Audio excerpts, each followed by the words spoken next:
But donations on a captain, and the call room by room. Okay, no Robert Ada. Ada na munitions asa, and you want me na go. Oh, and I don't pay over country bank coffee. And the bank office blah blah blah. John, Casimir say, no, you go for mum. And I John G. And I call Robert, Medaba. And I say, oh, as if I say, Messi, 20 minutes, according to John. Now, Robert, we are more panda, and no one would free a demo hub and inspiration to obey now. Could you believe after the match, he was the man of the match, the best goalkeeper in Africa? You moody, now you Fuma, on and all, and son of Malik in Mwaba. Carry short to be Robert Chiano, son, every man. Namikaya quite because so national team woman strike and friend Mingley. Nan two back be say. And football the way away no short to be Robert Chin, I know sign true man. Now baby Aquano Bokoy and I quite as Robert had a wabodam. And I see now what I heard baby Aquabo fire, you visit Nansan come to Bona man. Robert Moody, Robert spiritually, not on Pompa Yebi. And you are no one in so no she instance no born empire and no she from and your baby and no I my sister or banu or tunya my brother who in Bogra. Are you ready? For the thousands in attendance and the millions watching around the world. From the capital city of the United States of America, Washington, D.C., ladies and gentlemen, let's get ready to rumble!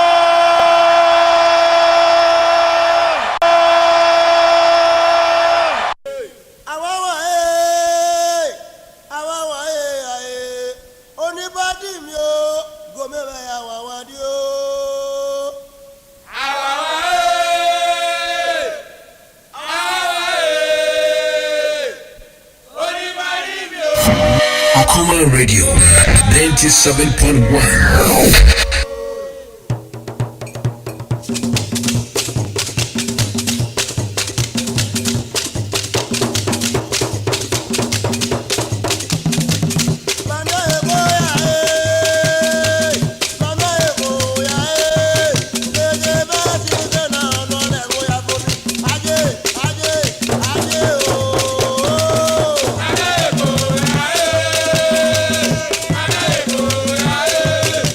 Yeah.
Alright, I will say no pay yama watch yama wakwaba mfambra Okoman Radio 97.1 so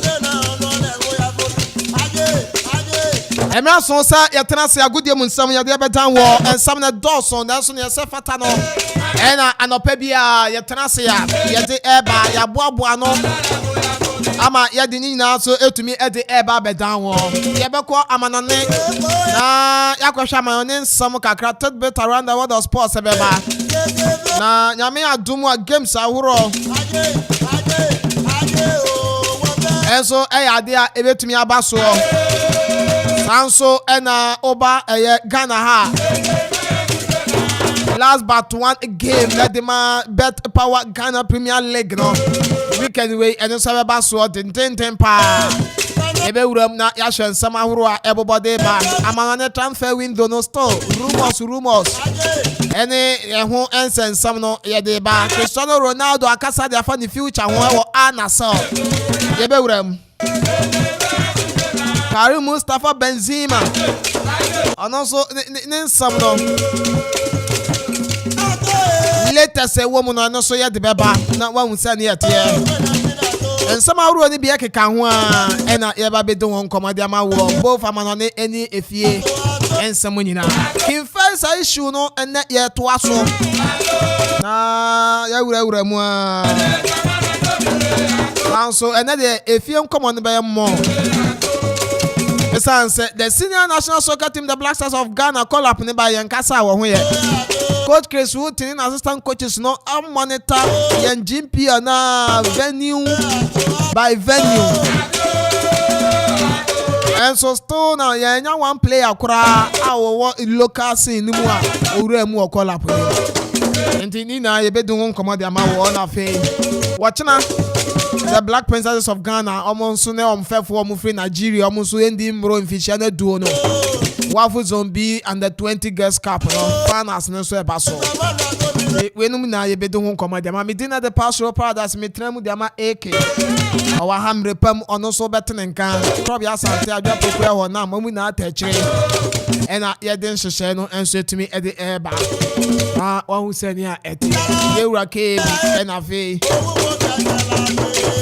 Yenra Gideon Omunata social media no and so DJ Ziggy B Facebook and a YouTube nano on one juma no into ramu den wa ha Okoman Radio 97.1 or Facebook do like a page no share na fe fa comment to ase be kan ama and udu YouTube on so subscribe page no kama and also the bibia begu ama wahu how the comment na to ase ye be kan ni na so to me dey ama wo simane do nine abapa no ndo ho ye be go straight akọ amanane akọ fama ne sama ba na fe aba be transfer den sama horo na to aso dey ama wo na wahu sene ya eno so to me tie ene 2nd June 2023 Friday. Thank God it's Friday. Inti Friday visa you know there edu say ya na saa na yekono Katna se men koma na kwa aba na fe yenwura mu amanone na yendi enkoma ahoro no enkofa ma on ensam ne mbra na fe yendi nkoma zigi mpacho me de videos bi asendo abrofo bi e adwuma ho ya fatu Facebook no so ma me na me ni ekendi won nkoma sese ya nti onso betumi aba Facebook wo Okoman Radio 97.1 na waba be share nia ekoso live and so ewo no yeke good morning. Zenia, good morning. Bibia boko there. Nyame adom bibia come and so Friday. Na senior dey be America say Friday there. Yentufo. There be we football bia fa kwese Monday. Na what to meet to reason say Friday there football bia no ade mo bia obeti aboa ya hondada ye kwaji any weekend nti no memfa wa football bia mambe say ye weekend no ya aboa ya ho a enne echina kwasi ada ni nyina ye kwaji ani nti no football bia wo edema de a Monday. Nah, no, so no. Because weekend he party. Debbie. Friday, Saturday. Friday, dear. Yen two funti. Say that they be American myself. No, say we do other day. Fedi benku. Shibia now they dinner. Ozin come over now. Ko Facebook ne so. Na abrofu we. Is it in patcho mama ni how school for the first? Na abrofu we wan me omo your construction omo twa blocks blocks oh David omo twa blocks omo na who adwuma na omo ye no broni twa blocks share Facebook way so one video no me won so omo make some ayi ni ade yes blocks ni atwa gu nchen ho Ghana ya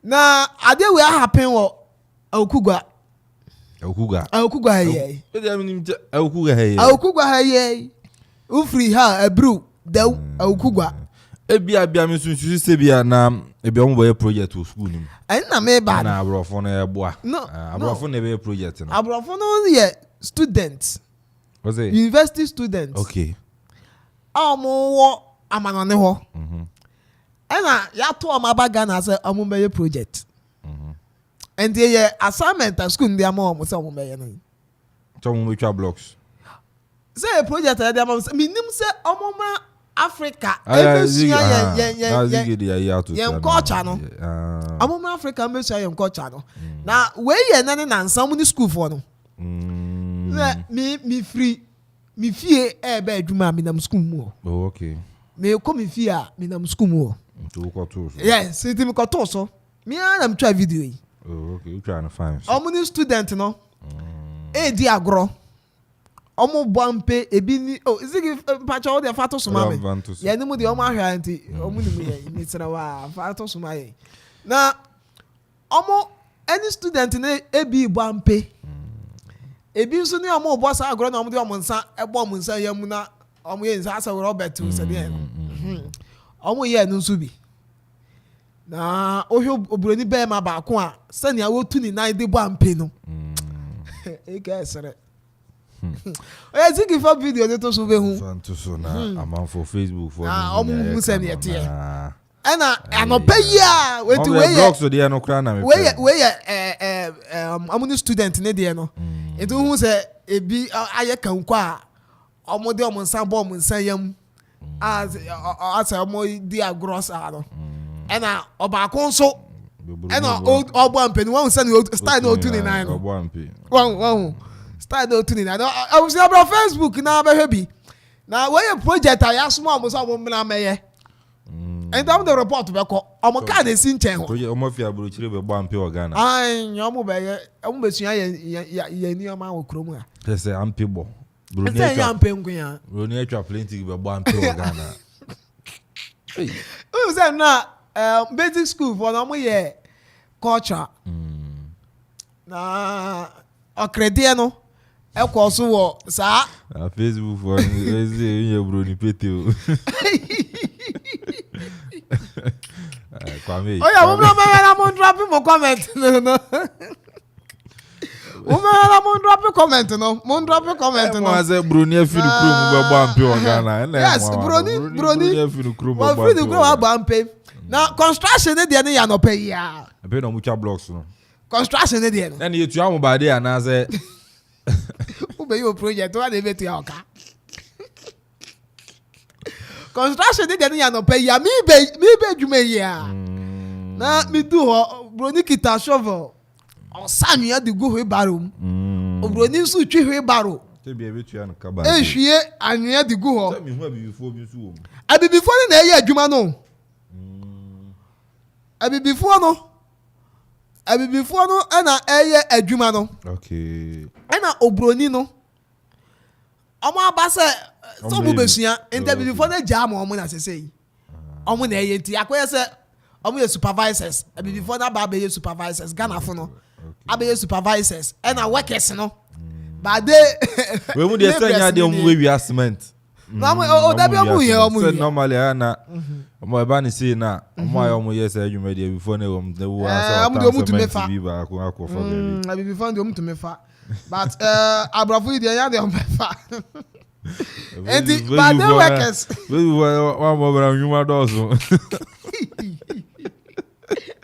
I say baby nyo yo wa mo bra nyuma dozo Henry we jar off no thinking mami cha Henry kwame wo ayirebi o teacher no wo no pa obo adwuma pa nti no kwame ya no fe mami cha o Facebook no waji afa and no so no was one more bra nyuma dozo teacher for wa market ya osoro the teacher for no mi chia one pe afon asa ayirebi teachers nyina no such a fantastic guy and one more bra nyuma de dozo dozo and one bad so bra ni one more bra na we missing abrafo ya more bra na we missing oh so mo say project work no be na end if ya koye adwuma wo no ya de wa okotwu mpongo so na ya de bi anya project work ya project work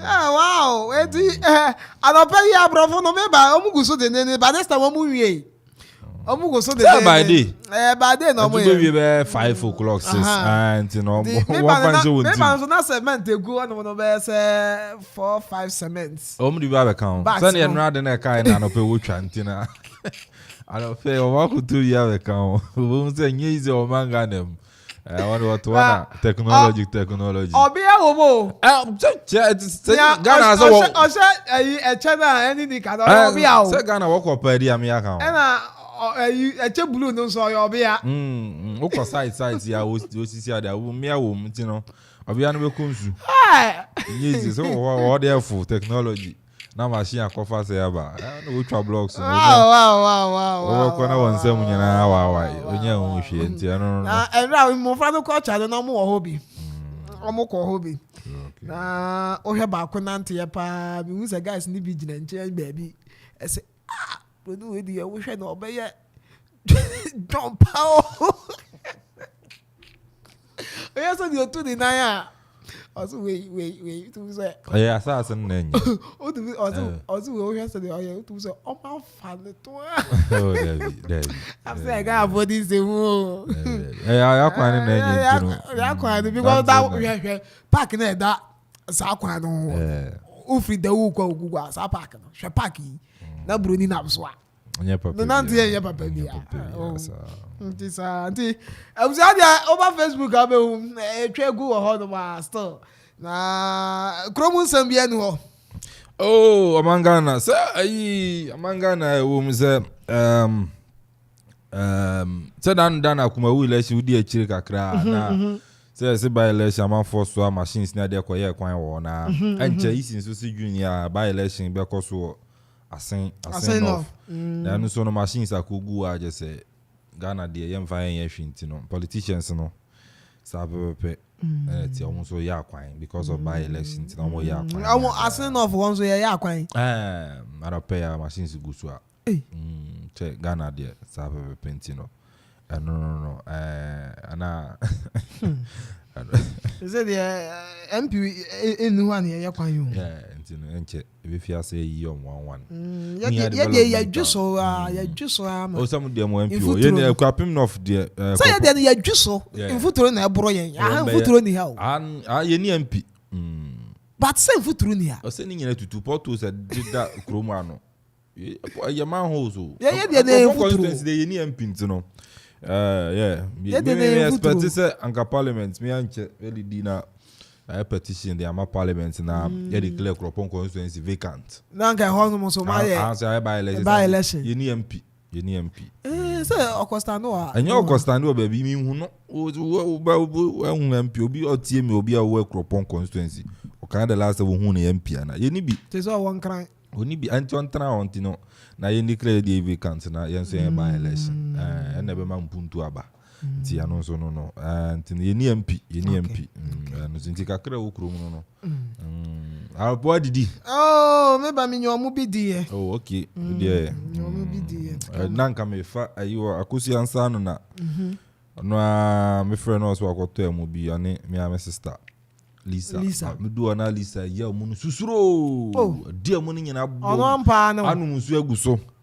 Enti no ano ni onuaba me no Lisa. Ya mu susuro. How did you join your Barima dey? O wie no osan wo order bi wo mo yese me yama no so. So I say me sign. So what do me boni am so me feel? Oh me yama no. Anya ma na asem wo. Me ane dey sa no mdi nyan. Ti no akosi ansa no. Okay. Ami ehun. Anapa ma minchia finest. Finest. Yeah, finest. Incoming assembly my work. Okay. Honorable finest. Still ogusu ye campaign tin. Oh yeah, campaign tin. Ogugu electric area. Mo to abane ye assembly my na one kai finest why. Kwame Perry. Okay. Also about the Sakrayaba. Change. Aye. Change boy hu. Won to aba ne man na Insakra na. Change boy hu. Ye fra wo court a. Ubetumi ayiwa no edi. Tell me me kan hwe me ni masama maka ndo ma me hu asama maka.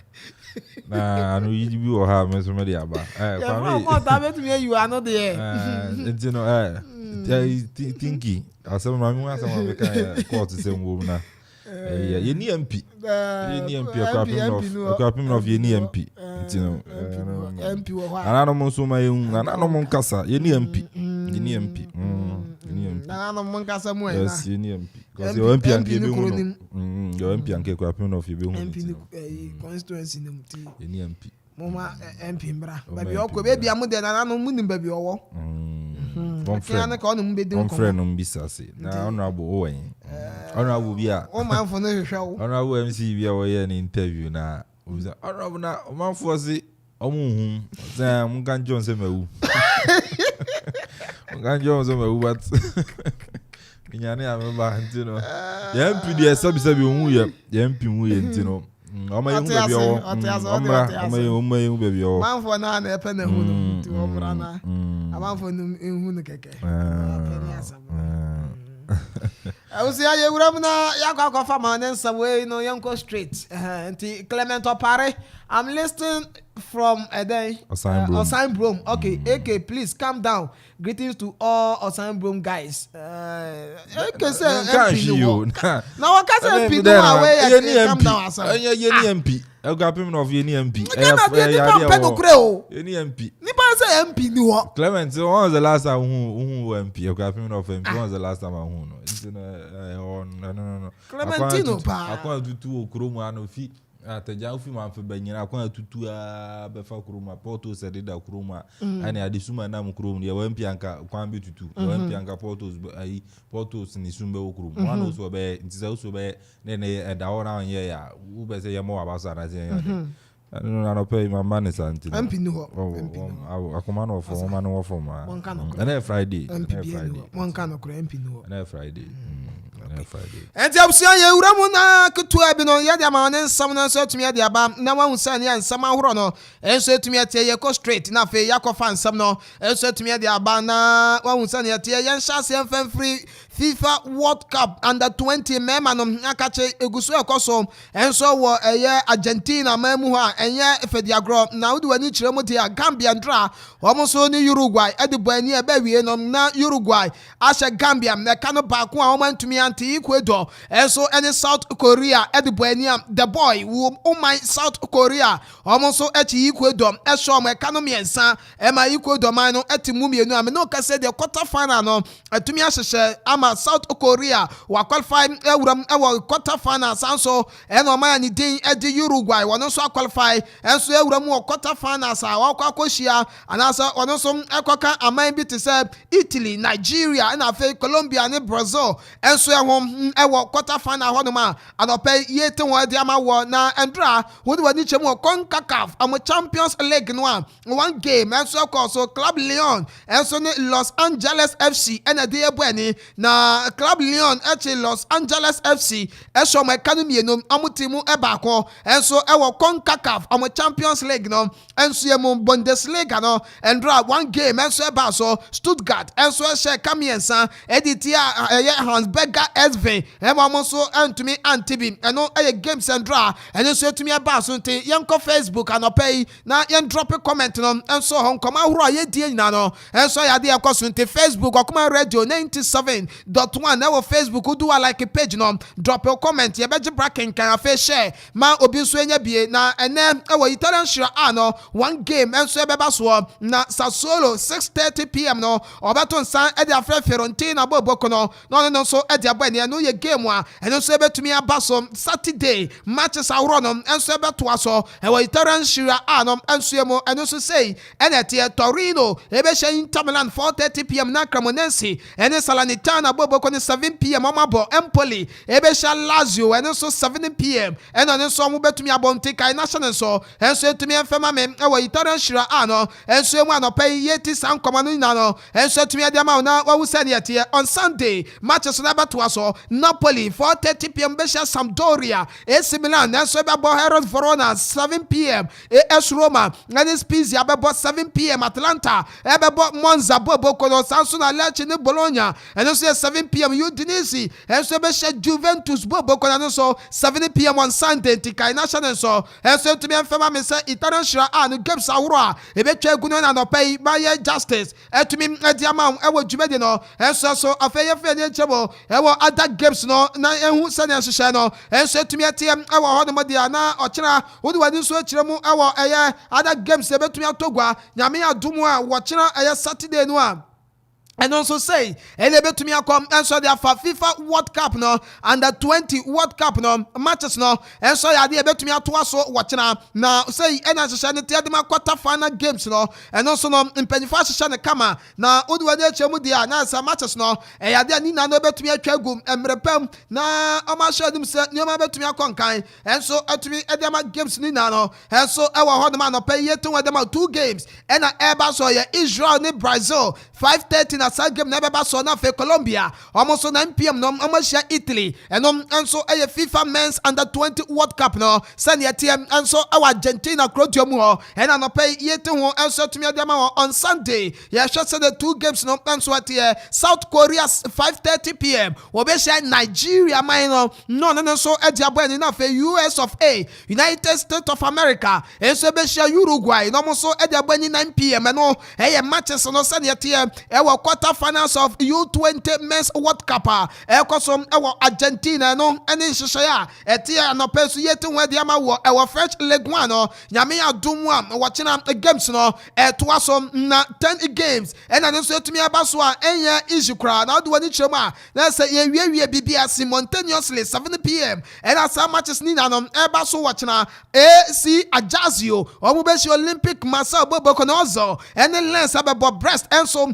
ebe shi Rennes boboko no Laurent ene Strasbourg ebebo na fe Monaco Asia Toulouse boboko no Nantes enso abebo Angers Nice ene Olympique Lyonnais ebebo Paris Saint-Germain be shi Clermont Foot boboko no na fe Reims boboko no enso ne Montpellier abo Troyes ebe shi Lille Metropole eno eye games a ebe to gwanyame adumu a Saturday yo chena enso wa French League 1 minti simultaneously no 10 games ni na no ye bo no watchena na ya wie bibia enso wa hodoma anopenso yete hom atumi adiama wo yenko La Liga ni mu on Sunday eno so no ye be wie na ya hwa matches no sanete 10 matches ena ekwaso on Sunday La Liga ni na sanete 4:30 p.m. no games eba so nie eye Real Mallorca na Rayo Vallecano amso bebo na fei Osasuna boboko no enso abo Girona eye boboko ndie de Real Madrid enso bebo Atletico Madrid na fei Real Sociedad enso abo Sevilla boboko no Villarreal ebe shi Atletico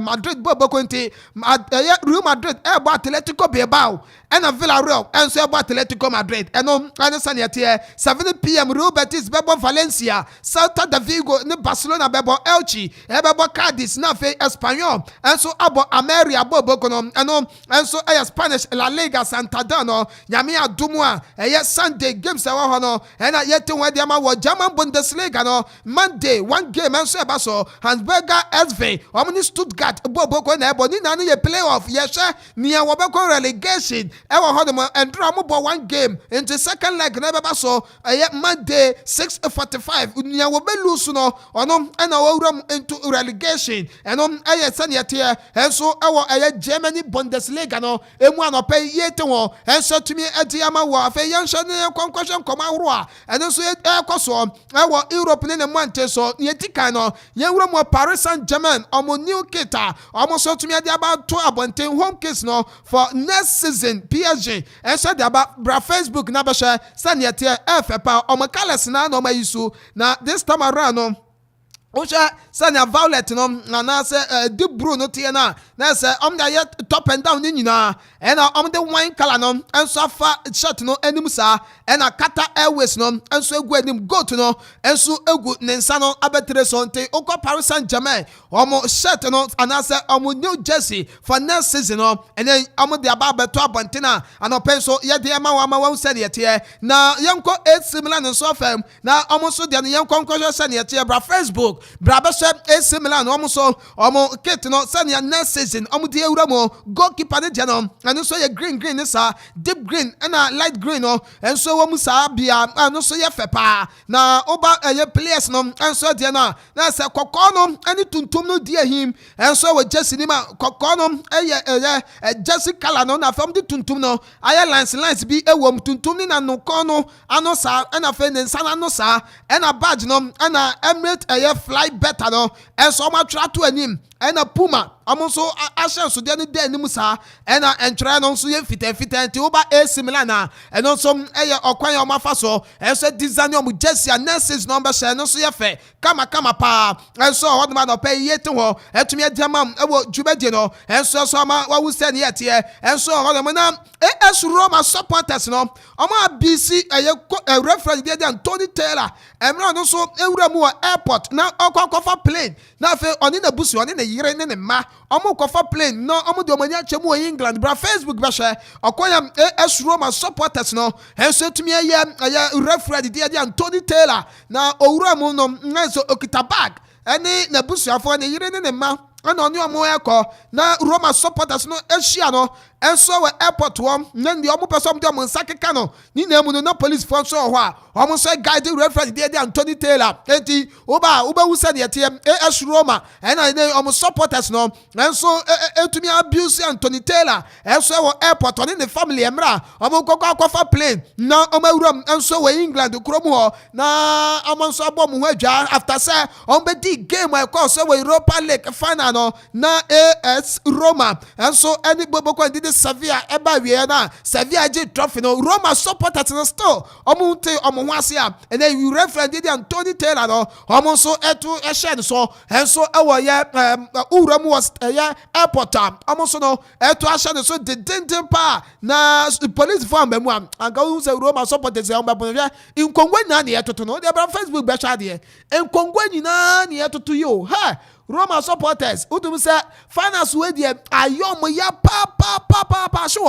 ashom say bibia ashom pa ene amuso etutu nkongwa ebi to twade nyina police phone na hwe enye nzio police phone na mu Anthony Taylor ebi say mama yakwan yampuno yampu ne yire ne ma no kura nka ho bofo asabe obabedi ye no nyama nkoyie wama ya lusu mama yakwa Roma supporter bag bonechi watu bro afam eyezo ayina na me run commentary kakra ma no wahu enti me run commentary kakra ma bra Facebook na so be send ya te supporter ba ko watu bro ebi tu suo ebi tu kongwa police force so kongwa wo wiem eyezi kura ya sa Anthony Taylor no de ne ba di nanim no atwe na yere as me wife bra ba se ne enko bese enti sa nkrofo no on be kuyen ahia na tu se police force no wan kura Anthony Taylor ono anga so be gibi ehwa enti eyezi ewo airport one memra okwa for plane one na busua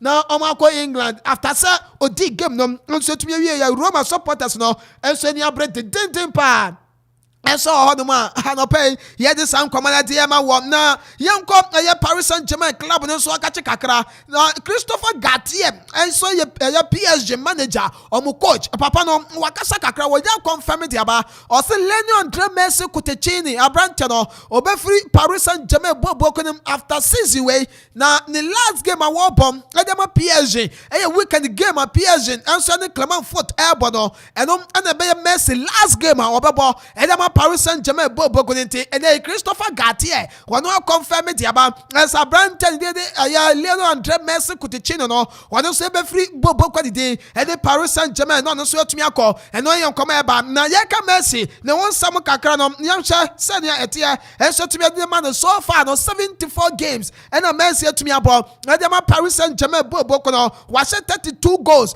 and provided 35 assists enso tumi de ma Paris Saint-Germain bobo kono enti in 74 games no 32 goals 35 assists ne performance no ade atumi akọ nkan watumi wini French Ligue 1 no na French Cups no enso tumi de ma club on the day ede Paris Saint-Germain no komo share nim so oba no Champions League ena nke be ko na enso antumi amfa ma Messi ede PSG bobo kono eno enso no nema ba the league no ene French Cup ne dia Messi ewini bi enso tumi de ma Paris Saint-Germain bobo kono ne 74 appearances no 32 goals 35 assists eno so etumi provided the ma PSG aba Facebook eno so da ho kama obe wusa ne 20 weekend way Messi asanya akonya no se akadima PSG against a Clement Foot eno be the 75th appearance ena watumi aya enso tumi de ma club on the day ede Paris Saint-Germain after say wako PSG wo free Barca enso tumi akọ ene no Messi ne won koma kakra enso no no pay no yete ho etumi de ma na wo wusa ne a jumede no enso tumi atie na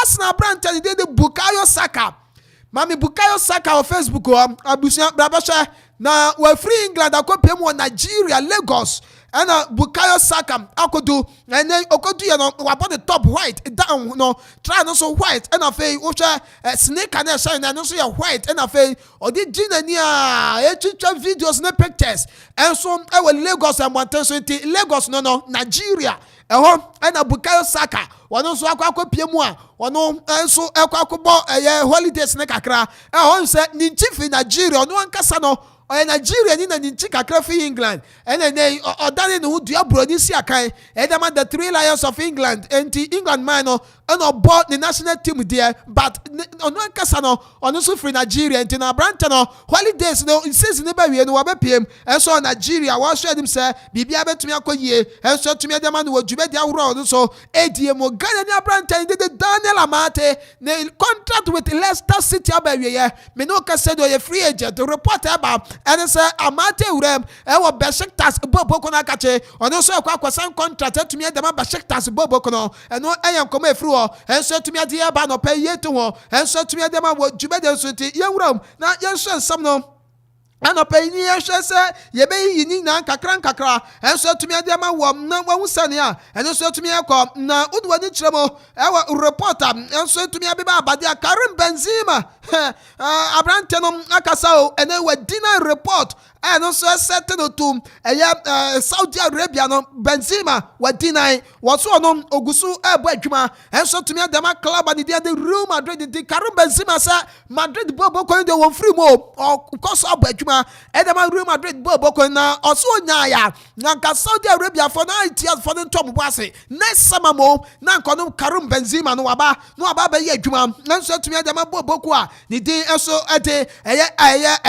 Itihad bobo ko no enso ye nkomo efiri wadi ye ba Manchester United team na kache ene ye due na Oko United and then yes man you still omani abre say Chelsea abrante de Messi Mount no the abrante de beba Old Trafford no abesi akan enso tumi de ma club and the Manchester United yes United team no 30 million pounds the ko Chelsea akache na tenie man you enso pese the Harry Mangua aka 30 million pounds no home no mo de come Chelsea for na fa mo fa Messi Mount enso tumi de ba enom eye report eba anope yete we de ma wo Manchester United on person de Harry Mangua aka 30 million pounds ho eko Chelsea e de come Chelsea for say mo nji sika no na mo sanche Mangua no prepare obi e fa ma mo enenya Chaloba no mo ye no nya Thiago Silva no mo ye no mago o ya kalu du Koulibaly kura dia branch no report no kura kira obeko load Chaloba so Inter no enso achire nti so mbakọ dia Harry Mangua betumi abo Thiago Silva e wa chiro nti munje no na munje 30 million yi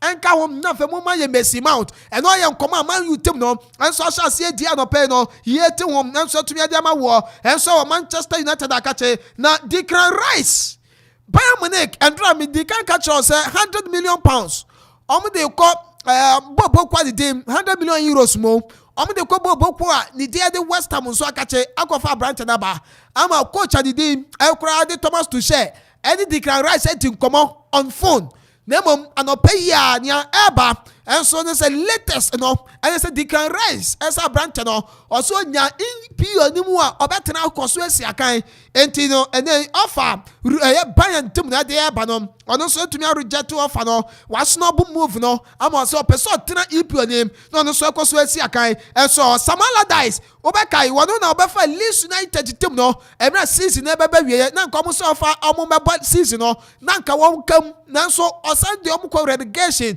amenen adwuma no yaje de free nisam enso we Leeds United akache the big Sam no na adwuma na bono enso ho Barca bobo na akache na yako na uko Barcelona team na akache a Ansman Fati 20 years and abrante de Barca for consider as a summer way abrante number tono no mo so ma na ko na yesi de Barca team no I say 30 million euros almost abeka sika no na come dey akwa mu over 200 Akuffo Portuguese midfielder Ruben Neves enso to me dey about no mo Ansman Fati 89 some move no to bobo kwa dey over 200 80 or share them say offer for friend beba dia Barca for so beja no ama brante no so to me akọ na wa ba ko si akan e na masa club na no so report eba na AS Roma team no almost so ya willing sa brante did Tammy Abraham offer ba beja no ama na ko 25 years no wedi and then Roma bobo ko no say club bi obeba no almost so beja Tammy mo ama no so to me akọ Aston Villa Newcastle United omu na so Chelsea Arsenal defender ni dey quarantine so ono so mbra no be si akan so to me fama sa clubs yi mu ba ko and no so report eba and opensu yete ho etumi adiama wo dwumade no enso so na oduwade akiremo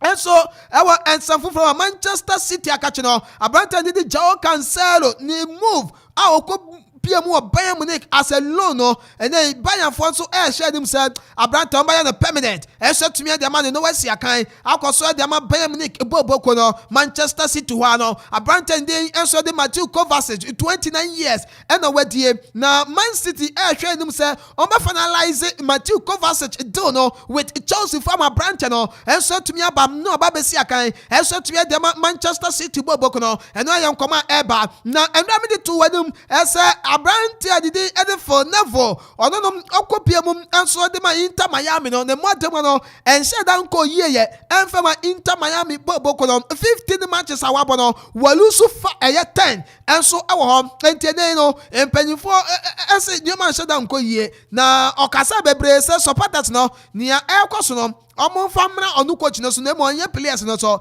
ampara ene me no kasa Inter Miami fo no enso fo navo ya yi adwuma na free nsam ya je e free nsam a wasakeke fo navo wone ne bra Gary Neville e ba du coach na omo nya de ba ku sei omo bobo e de Man U de but omo ni mu coaching ene Gary Neville de oye pandit to TV so ena wakasa coaches nyuma na waka wansama enso mu kokochi a enye yie ama ni nia keto afo navo ya je adwuma no enso de free nsam o Inter Miami MLS no US of A enso akate na Beckham ena ni team no ene omo so edisika a ne bo sombo 43 million pounds per year eja to de Lionel Andre Messi say wambra Beckham said Messi bring to Miami na be see akan oba 50 million euros per year equivalent to 43 million pounds no ye de say sika no enso be ma 4 seasons bra be see akan enso tumi amfama Inter Miami boboko no enti eno so ye offer ene omo so de akoma Lionel Andre Messi eno ya report eba na uko Joshua Valdo wano ye defender edma RB Leipzig boboko no Manchester City team no almost show interest our Joshua Valdo 100 million euros equivalent to 86 million pounds and in this sika enye no club and the enso the RB Leipzig almost show him some sabet to me aka 21 years of age and a branch no enso to me dia 140 euros and the release clause 114 million euros a release clause equivalent to 98 million pounds and then the release clause the City also say 86 million pounds and de call no magwa sa Branton did the Joshua Valdo no Sabekano and the free RB Leipzig and so akache Newcastle so na Newcastle and so Man United yes see for Nigerian striker Victor Osimhen and Newcastle team no almost so munya Branton ni de Victor Osimhen almost so pep omra no besia kan and for bobo Chelsea for turn it down 30 million pounds bidder Brighton and Hove Albion said the koye for Branton Levi Kobo wanu ye defender and ma Chelsea bobo kono ko loan and so e wa hodo my name report e ba this Brighton for no the monthman no akon kind of mutia komo person 30 million pounds no Chelsea G no mo so e to me fa Brighton no osi akan kra de mo permanently na so Chelsea for tennis build no and so down one pay yetu wa de ma wo Inter Milan and so push say Trevor Chalobah on so si akan de ma Chelsea no omo sabe to me aka Brighton 23 years and on so to me the medical catch say Karim Benzema wa reject Etihad almost bidder almost the about so mo transfer move no for this summer there Brighton reject or so expect so be move on now on so go so siakai this season and I say next summer this summer we mo no and that is next season obesi akai edema bobo kwande and the Real Madrid is Etihad for benya botre de an come join next summer no no Benzema no wambra no besi akai fema bobo kona no eya koma eba Jordan Mendes ono also agent edema Ansman Fati Abrante no and then Barca for enso akwa question Jordan Mendes no ni o matin komo say Abrante no munja no kwa manu nko omo makwanya na onko sakan and so baby obenya match playing time baby a ono so betumi abo afili eno eni nsama etumi akoso wo Jorge Mendes ono eni Barca team no so akache Abrante did Vinicius Junior wa returning training na ono so weekend game Real Madrid ebe chia beba no ono so be si akan dia ma club ani dey edi Real Madrid na 10 year ABC4 and so reported yaba say UEFA aya investigation on Barca bobo kono ninan say omo investigate who say Barca ya find indications say almost try to influence matches 10 year ya say Barcelona team no omo try say omo influence matches bia etiene ABC and so reported about say UEFA for investigation omo who say Barca team no indicate say Mpepi no omo try say omo influence matches it is say omo shall provide the report no. And so they come UEFA's Ethics Committee on the 12th of June. And as I report to the UEFA for investigation on the UEFA Ethics Committee. No matter so a bujra basa. Nia was some of the mom, almost the Bemamo, into 12 June. So I report to Nebuchadnezzar, and then you come a few answers to me at the airbar, and I'll pay yet to where the Amawa Luka Modric. According to Fabrizio Romano, and also confirming the Massa Luka Modric said, Onyaya, Obasa, Real Madrid, the club with him, no Akoswesia Kai, and so to me at the Mabo Bocono, Atletico Madrid for, as a John Felix, Ambassador Cologne.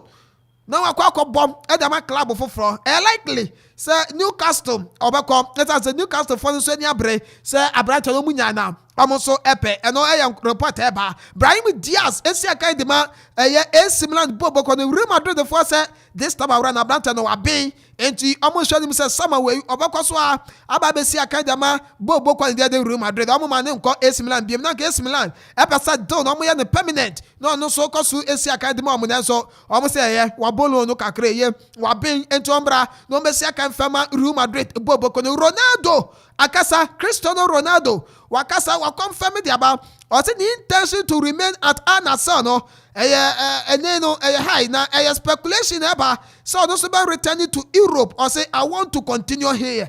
I will continue here. Into Ronaldo no what kind of shot or person continue and so okosua esi akadema na sell and obakoso so esi akadema ana senti sa speculation say eba say Ronaldo eba say aba Europe no or say ye no kre okosua tena ana sell boboko nem no esi akan and so tumi adema boboko no Jose Luis one of the day Sevilla team nom agi Europa League nom adi free Papa and Jose Mourinho and so and then 62 years no what Sevilla some new contract no so akoso abadwuma and so the ama boko and the Sevilla boko Jose Luis no come on and so no na Xavi on Aba Xavi and so akasa ewa Abrantani and so the Jordi Aba ho say Abrantani departure no say I confirm won so eko na Xavi say love Jordi Aba papa a very good player or a player be an man demon ya dia e now one of the best left back in so our history football and so yemo enti Abrantano the matimbo ya dia etumi konka Jordi Aba so kasa de fa Xavi or say I think I will miss him too now I say ohuni yes and also obetumi afe Xavi it's so we any teammate and was am be the manager enti who how Xavi efa so treat you omo always no great enti and also obefe Xavi pa and no yensama eba and pay yeto na Barcelona share him on be now Deco as a new sporting director in July. And the former player Edmund Barca Deco and then almost shared him some announced as a sporting director. Edema Bobo quality and so the Barcelona in July and as a announcement has said to me about Intica national so and so to me na who's an and so our Leo Messi is still going to wait for Barcelona bid hey it Messi or just a Barca for the baby Jerome. And so we PSG. I'm the bedroom dia like Clavante betumi akọ. Na akọ bo adwuma. Medical catch us Christopher Gartier say Messi no beko. And also no netie. Marco Asensio 27 years no wadi.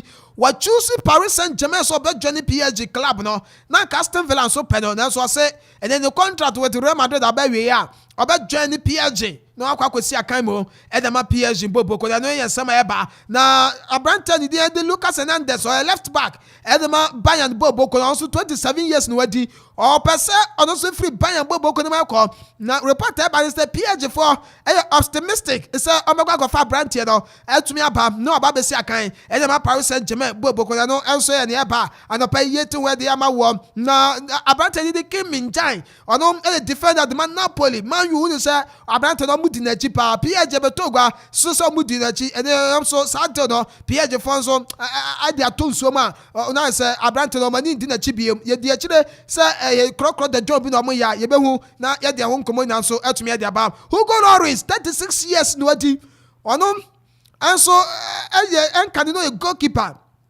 edema Tottenham bobo kono French national team no also that go winning World Cup ni bia wa retire internationally na mo club side do ogusu si akan ene bobo kwa ndi Nice and so our French League 1 no report e ban say likely say Hugo Lloris about returning to the former club no na wakwa si akan so dia mo and also ye e ba on pay yetun dia ma Danuomo RB Leipzig some best standing a contract at the amount Jude Bellingham transfer to Real Madrid no report about say bibia to 2 years next week bibia betumi finalize ama Brandon no so be Real Madrid club no so akache Dusan Vlahovic Bayern say striker no Juve no Amosabeka no so ababesi akandama Bayern Munich boboko no and also reporter eba anopa yeto ama Bayern ne Man City na no and so scouted for Villarreal Abrantani ni dey and so to me Benjamin Frederick ono ye Nigeria ni center back no omo ye so mo sabe to me akan no so abesi akan so to me edi ama monte no reporter for the eba no pay no yeto kakra and so to me edi ama wo na Edorson Napoli consider Julian Nagelsmann so baba be your next coach home say coach no on say likely so abeko in terms of say Julian Nagelsmann ebeba Atamelo agent akofem say Atamelo stay Liverpool obefru o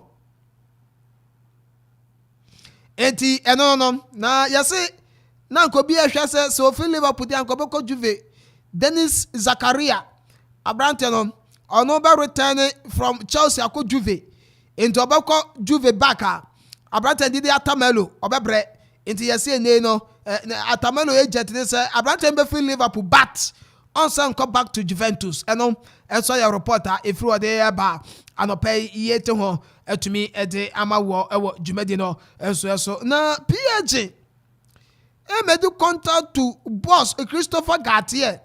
Yes, Aurelio De Laurentiis or continue explore his options. Say, Papa no obeba enti sankomano and also ye didimua ne beba no ye de beba na wan send ya and also etumi etie honti ebusan sam na Dawson ye besi na yaba bedin komo kakra enso etumi de ama na efie komo nso wo ho and also yebedi etumi ade amount and no ye bobo ne pa na ye wienti mami ko Facebook na me you comment when free on afi ye meto aso Henry Hayes, I have been here since I have never seen Akropong-Akuapem yet. He is still and the MP and things are moving on. The fact that you are not on her side doesn't mean you say things on air. Henry obi na akyerɛ na adwenti mankan ade ne kura yi me hu ne aka mankan minim say fast sports no kura and dey atwam MP ni kurom a woni kurom nti and dey atwam ya kan wie na say yes sports nti na ade bebe bia fast sports ba and yes obi ni ne side on ka so ni ne side oya MP o won ne person aso on to aba ma no nti o ka so ni ne side say woni ne side say ya support obi a ejuma na ye support obi a wo ye wadwuma ye beka won ya ye beka nti Henry no de mema on fan hunde nkosa why sa comment no obi an kasa ntia obi a nyemom MP ni krom opon krom no ka cha say onko ni mpeso aso opon krom onko ni mpeso aso nti no eke ye nwura mu ama no keto ebi ni mbrafie.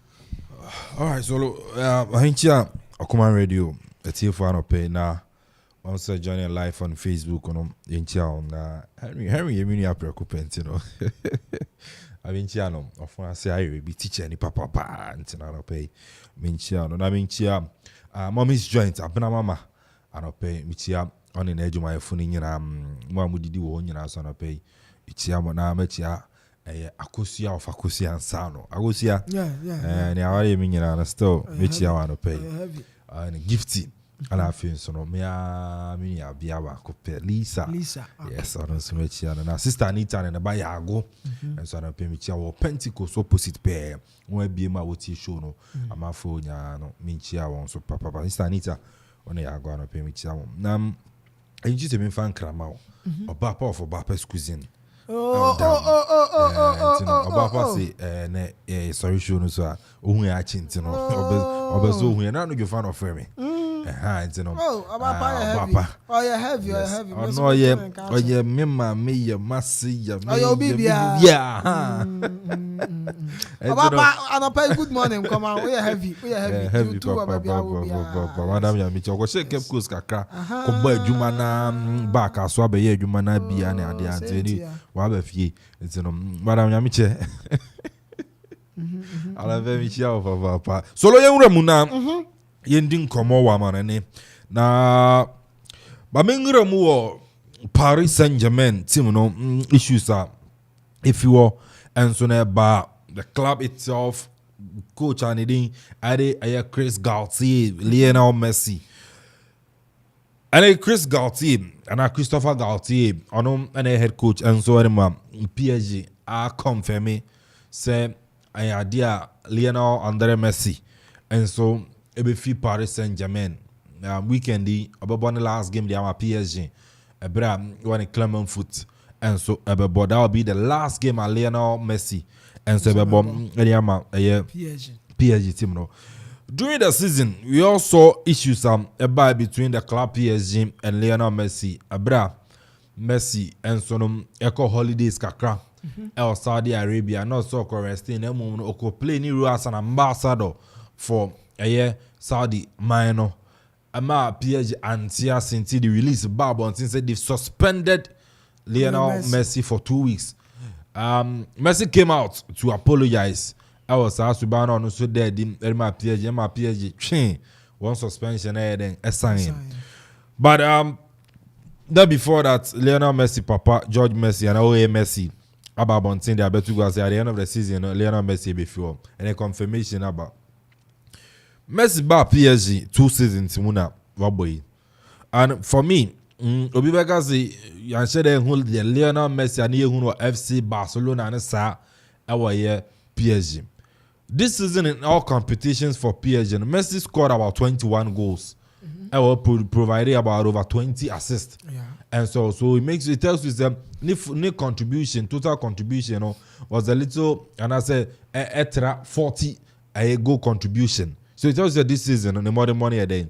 And so I was sure. But because we put up an extraordinary performance of Barcelona and about a year PSG, you said I'm in yeah, he has been playing with the likes of Abranta, Kylian Mbappe and Neymar. And you said the last time Neymar put a ball game at my PSG in the last about 3 months, and Neymar into me and ball a game for my PSG. So and also to lower the performance of the club a PSG. And account. Now Messi is leaving. One thing I want to tell the PSG team and the supporters of PSG is they don't need Lionel Messi to win the UEFA Champions League. So therefore, they can't criticize Messi or tarnish the image of Lionel Messi. Say when the Champions League. So Lobekaya, PSG, Abra, Esikafu beje fight team no. This is now Kalifimo, Ebe handle club PSG no. They've brought in players just we are saying David Beckham has been there. They brought in Ezekiel Lavezzi, Javier Pastore, Zlatan Ibrahimovic, Edison Cavani, Kylian Mbappe, Neymar. You can mention a whole top class players at PSG. After change of ownership for Bayern, once we made the back club in him. Thiago Silva, Marquinhos, Marco Verratti, the likes of Thiago Motta, just players, Donnarumma, Keylor Navas, Sergio Rico, just this players. Look at the players. Under Herrera, Gigi Wijnaldum, just you can make top class players in the last 10 seasons. PSG about team anymore. Who David Beckham? Yeah. Who Lavezzi? Just these are players that they can easily win the Champions League for you. It is all these players and to me winning.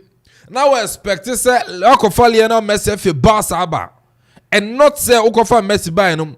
Sometimes Messi was on his peak, the prime Messi. No, Akuffo Messi by a brana Sabio when you Okon and Kukra boom na Akuffo and buy.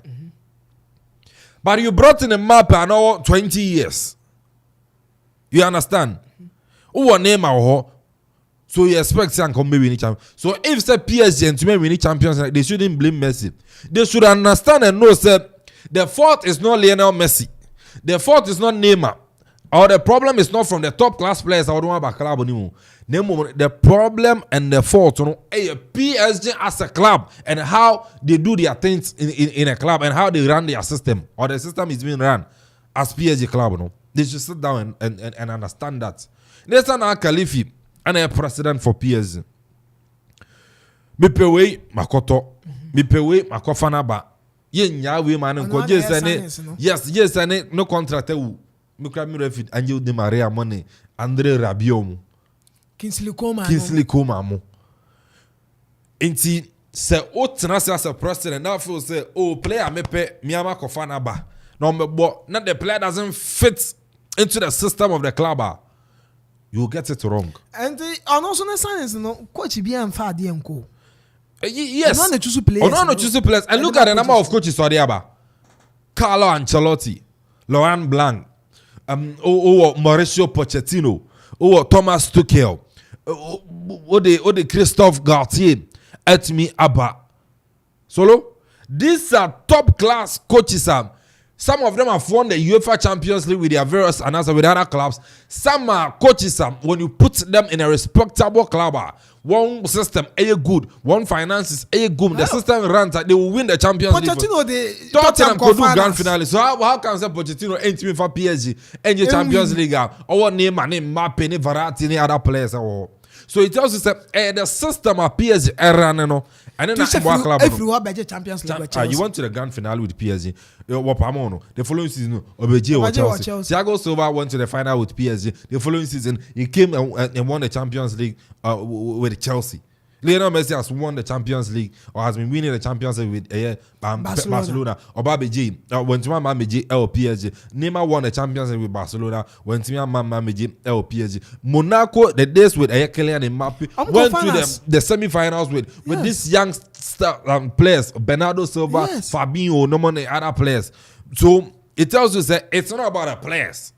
It's about the system. How PSG is being run by the directors and in paying for our club. And it can't be. If a player wants to leave, and a team wants his player, PSG actually say, "Oh, player no my own call. Oh, but tenancy my own contract who and so even how they treat their players, I can't.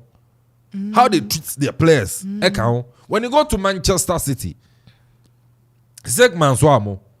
look at how they relate with their players, with the Man City team. I was coaching choose players. Yes.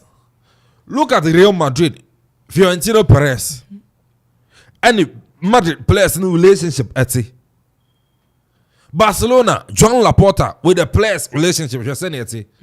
Chelsea, the days Roman Abramovich and the players, she's saying a relationship at clubs are one leadership and the management in the board and any rapport biano.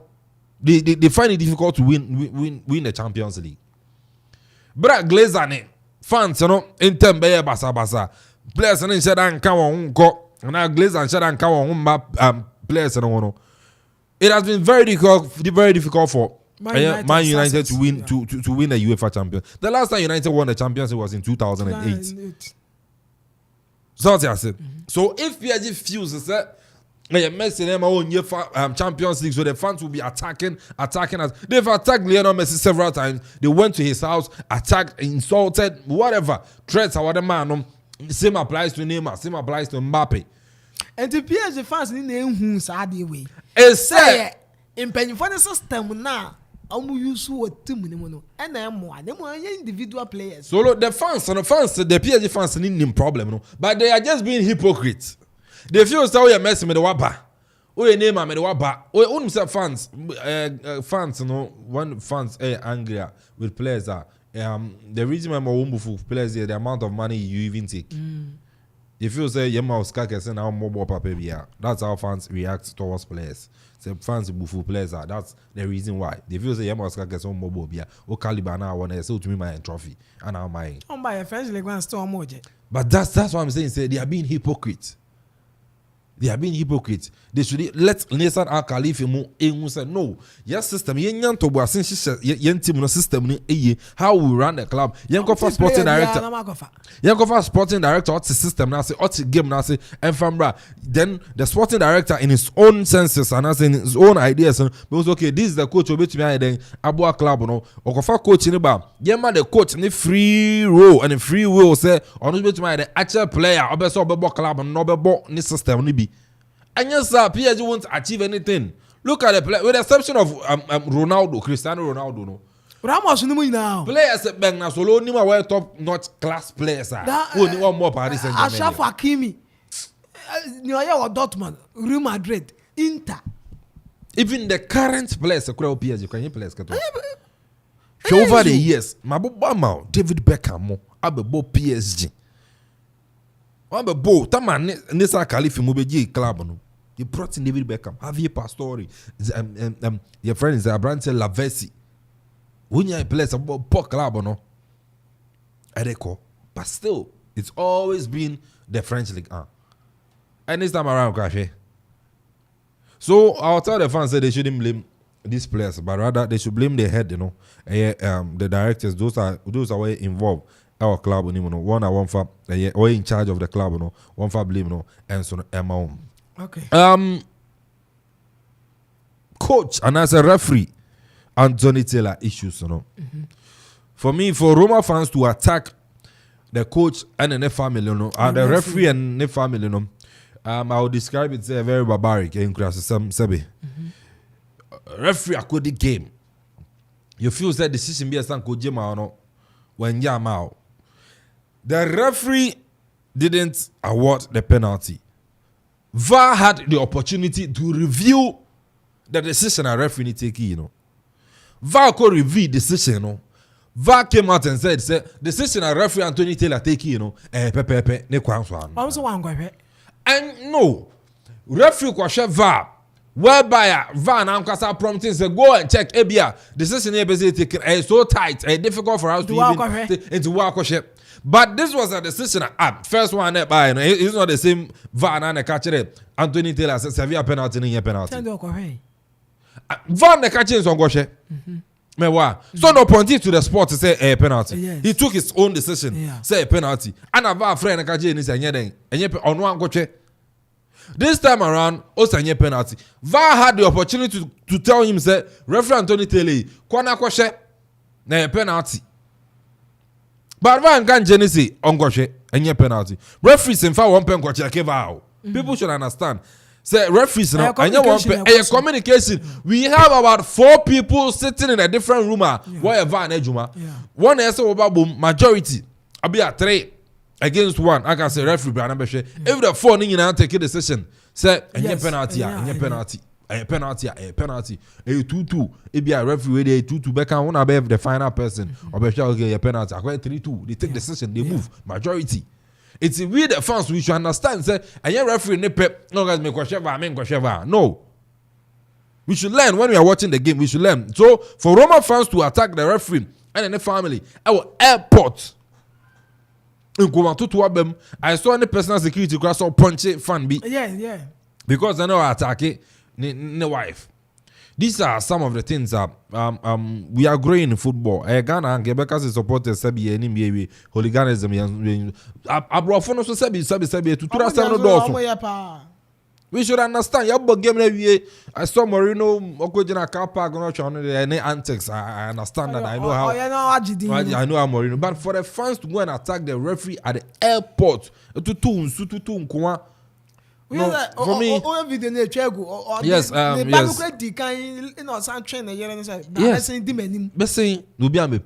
So Roma fans and I think that the Italian FA and UEFA should come out with some release to condemn that actor. And you know, AS Roma fans, you know, and so on. It's me, it's a referee Anthony Taylor. With the exception of that decision, I think he was fantastic that night. He originally announced the game, no, am I giving so then AFA. So I condemn that act and I expect say UEFA and so the release where they have a situation and so and you know, I think I'm on a transfer because Benzema about clear as and say Onya and Kobetina 1 season be Europe and so now I moved to say Saudi or say a Qatar or wherever so I love to watch Benzema a lot. I'm a Barca fan, but I'm always, you know, whenever Barca is playing Real Madrid, one of the players I'm sure Karim Benzema. So I would love to even see him again. But also age and also the idea but if you honestly I feel so more to offer in Europe than any other continent. You know, but now, so be it and good for him also. You know, I'm interested if Real Madrid will even renew the contracts now. About one or 2 seasons. Madrid, because Madrid is would need striker. Henry, we need striker, you know. Benzema kwa, how are you, Papa? It's won't pay 1 year, be man on sense now. So look, I can't make out. Okay. Okay. Yambra Fiena, Yam Bobo Sona Fee, and also in the home come into me and Fema with Fiena. You send ya if you didn't. A Ghana Premier League weekend we matches never basso. So and women's kappa aircourse will come as no. And also games are wrong and so basunti. Yeah, baby do home come kakra and said to me at the Yamaha pay. Now, one send ya no so to me at Ghana brand here. you did the Ernest Nuyama when you award be and so I will Dutch we no leg na boy na brante no and said to me anya award chenche pa and so hono ba wo hwe ne modem na to me akonkan say ya bona baso ama bibia akonkan and said to me the man nti ye hwese ye benyinya ni na nti ukọ Danish leg na mo and as new man after end of the season no ye to aba you know as player of the spring nti player spring award no according to Ernest Nuyama ono na ye best player of the spring nti ono any award that what me age so ono ma 2023 and so Ghana Abantan the Ernest Nuyama waje sa award na no pay ye di emunchirem e de ema wo Mensa Logosu coach Edman 11 wonders ebobo kono o say bofo akwata no any 11 wonders game no mo boy here Accra Sports Stadium that playoff na the penalties edge free 11 wonders in some way qualification about champion no Mensa Logos to say the players no but for team no e use juju on the players nti and the players name to me am more day no and I know 11 wonders coach asem all kan no o say the players no but for use juju when the players no so enti and almost sent me am more day and so hunti eno ensama akwachina aka send ye the kure say ye the kure wono na waka nsem enti eno so eno no na ene abrante de Jerome Ochre enka ne na ochro de ma Kotoko Express Jerome Ochre na aka say odiafutu okọ de ama new promoted size omaba Ghana Premier League in the next season ombesi aka ni bi Kwando Heart of Lions Nations FC and then Bobo Kwande the Bofo Aqua Tano. So Mabano Division 1 league no body is different as in Premiership no nto maba omo yiromo omo hwe Kotoku Royals omo bae no omo ni baby omo mo matches omo ntumi ambo one game kura wa achim da and omo ko bo ni nyina enso ewo Amanfo nkro so omo ko bo bi wo Cape Coast and omo bo bi nso wo daw eno na ka ho na ma omo ko into on the foot with the mom, but for any Nini and no qualify no. Yentie Jerome Ochre, Nensama or the two guan.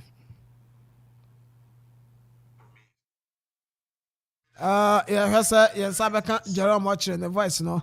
Na anopay ye the amount of fee on Swan Senia and then sweating. Nemo more near a foot and I want him a side team senior, sir, Oma Bano, Omonsha and Tutunio ye. Sunday by leg no almost where bar almost to me come is answer so Division 1 no nebo and also Premier League no and so nebo enti o tutu ni o ma year ni o ma be ko yie and so to me dem 1 to 2 ni year en ko yie and so en fema ono no de ni de afutu and all the teams ni yente Jerome Ochre that they may have done the right things at the Division 1 level and have been able to qualify for the Premier League.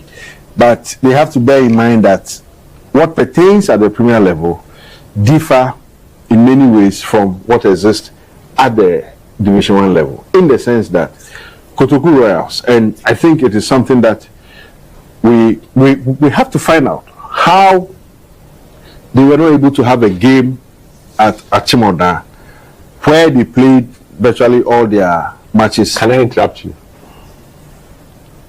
You know, I'm very particular about names. Yeah, Achimoda. Achimda. Okay. So why the people from there get upset? Yeah. I found out to my embarrassment. I went to Akosombo. I thought the GBC training was, or what do you mean? You call it Akosombo. GBC says read it Ankonsombo. And I went there and used those words. I was given a dressing down that is not Akosombo. So why Kotoku did not use Achimda? Thank you. You know, I think for me it's part of the reasons they are being relegated, because they didn't have that home support, which in some way can add another 10-20%. Yes, and they really lost it. Playing in Cape Coast sometimes really, I mean, it was like playing an empty stadium. And that tells me that, look, those coming, we know where Nations FC play, we know where Bufakwa play, we know where Bando Heart of Lions will play. I'm saying that the standards differ. Make sure you put your home in order. Make sure you have done the right things so that you don't come and fixtures are drawn and you have to play outside your home. Then where you foot to a Jerome Archery and can ochro edema Kotoko Express and ote say or the na foot to kakra edema Klausa ammonia promotion at the Aba Ghana Premier League no and so you munti make sure say baby omo ball mu home matches no baby omo ball mu division 1 na wa omo mo and afei omo hu ni say league na ball no ye different from a premiership no entini name no mbahwe na afei o matoto ni o maye and so na me adoma na watwe on the 10th of June which is next week and semi-final matches for women's league and so eba so police ladies ebe sharp pepia ladies na afei army ladies and so ne ampem da ko a omo de no aba so 11th June no Sunday 3 p.m. Our Barima AstroTurf Okoman international so kai national so say women's semi-final FA Cup no and so fixtures no sanya no and so and no ano pay ye de to anim our dwumadi no and so na at bobo kwandi and so de bofo kwata no management and as I say omo thank you message akom e de ama bofo team ni nyina na yanken kan kakra enfema zigi mama yansan kan wo Facebook no so I'm say thank you and only the management board, technical team, and the entire playing body of Bofuakwatano FC would like to express our sincerest appreciation to all and sundry for their massive support.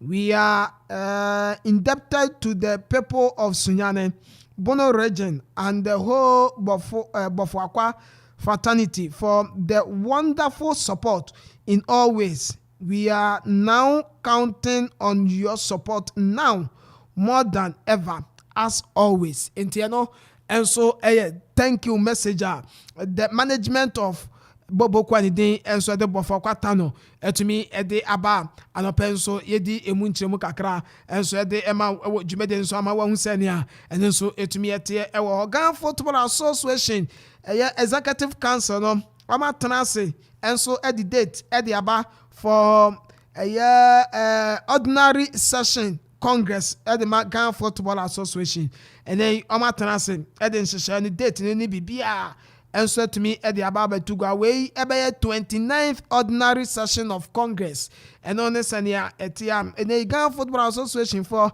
as amongst age na article 31 clause 2 of GFA status 2029 status no and so na amuden sheshe bibia so to me at the to go say Thursday July 6 2023 Thursday July 6 2023 and at that 29th ordinary session of congress no and also ebeba so nti GFA congress no next season before ebesha season as no also mukoshia eno article 31 clause 2 and kasa de fa ho also mukoshia na fe mudi nkoma enso etumi de fa ho na mu implement laws into implementation no and also article 31 clause 3 and also kasa e de fa ho nti say omo the date na ba say 6 July 2023 and ada ehihye no omo so omo de betugwa anopai yetin ho e de ama wo yenkwa wie e wo Ghana Premier League no na mo ansa na e be kwa Premier League no so no Central Region RFA no second division no middle league matches no say enetie middle league for Central Region second division no nyame adomo a ene anasa wochena ena so no matches no eba so Vipers FC ene Krodua All Stars ebebo na afe Bright Stars FC Asia Apam City FC na Winneba United also ene Enyamiam SC Abel na fe Ras Gold Academy Asia Kwamanche Inkum FC almost so the abo Central Regional Football Association almost second division middle league no fixtures no na pay media to him and so e wojumedi so yankwa Ghana Premier League no say na and so no weekend we ebetumi akọ ede afa na yin fanfru enso ntumi emfa ema wo enso honti over Facebook affections no Ziggy ne AK the better so am abehu send yet ne mo matches no sha ase Saturday Dreams FC ewo daw Saturday wachina omo be share Great Olympics enso ho Julian Nunu ebe center referee na fe na aboafo no aye Roland Andy ene Peter Dawsa na Salom ya bless aye fourth official Alexander Azameti ebe match commissioner edamasa game no na Sunday ewo Bechem United ni brekum Chelsea so bebo na for Suji Abo Park Eric Sefen Chibe center referee na fe Eric in the Bugri ene Al-Hassan Abdurraf aye assistant referees Mohamed Misbah and so be uram as fourth official na Al-Hassan Abdurraf Kronano as aye match commissioner Al-Hassan Abdurraf onum to me assistant referee be match commissioner na Saturday so Accra Lions any Santo Kotoko bebo that game no so Saturday international so Kainasha so enfama Andrews Awurisa ebe center referee Tijani Mohammed na fe Theophilus Akugri